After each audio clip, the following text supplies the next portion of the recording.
Hello, myself Ankita, faculty at Commerce Department, Hansraj College, University of Delhi.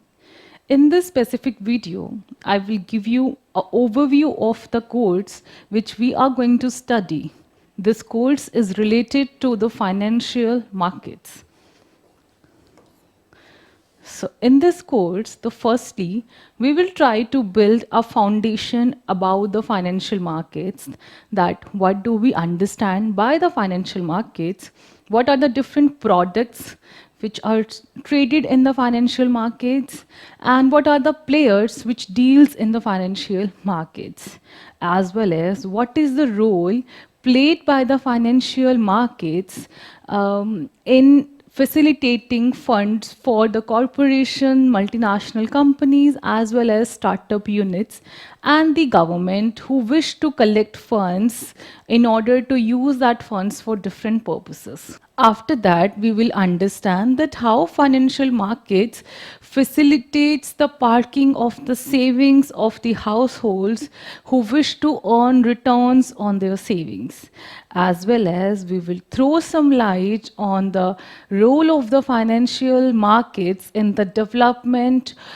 in the economic development of any country.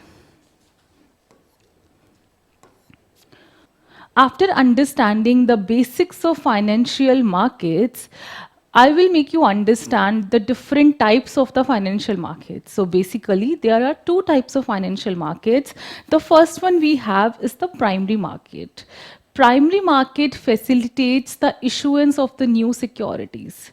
If any company wishes to raise funds in the market for the first time, then they will issue securities like equity, bonds, and debentures through the primary markets. After that, there is a secondary market.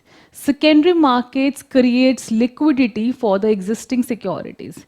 If any person owns some equity of any company and that person wishes to sell that security, then he can sell that securities in the secondary market. Therefore, the secondary markets creates liquidity for the existing securities in the market.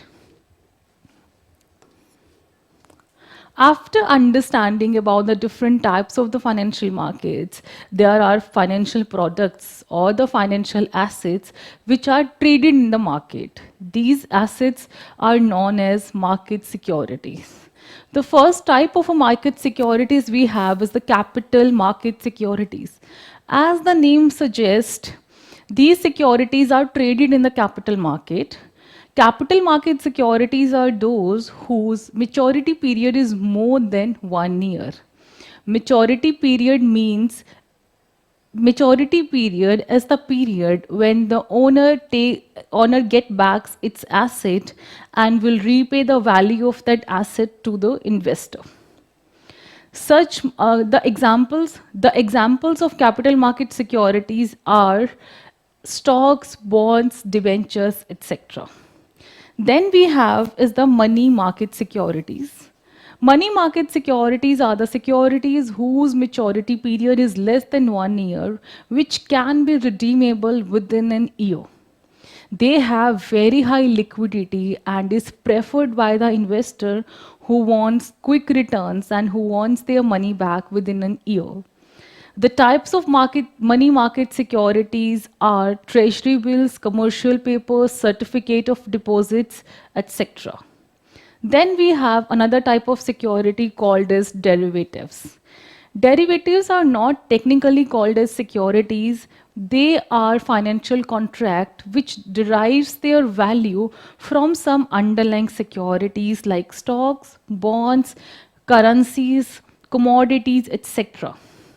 They do not have value of their own, but they take value from other securities. Derivatives are usually traded for two purposes. The first purpose is for risk hedging, and the second purpose is speculation.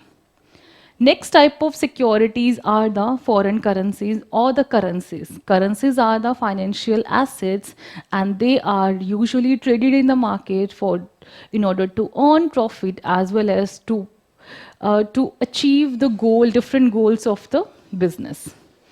Nowadays, there are various new types of market securities like we have cryptocurrencies. Cryptocurrencies are the new market securities which have been traded in the last few years very fastly. So we will try to understand different type of market securities in this course and how they impact and what kind of impact they create on business corporations, startup institutes, government as well as households. This particular course is beneficial for those who wish to understand the basics of business and finance. Persons who wish to pursue their career or who are pursuing career in finance and business, this course will help them a lot. Students who are pursuing BCom honors, MCom, MBA in finance, CA, CS, they all should pursue this course to understand the basics of financial markets as well as the advanced level of the finance. So I wish that everybody will join this course and will make this journey fruitful. Thank you.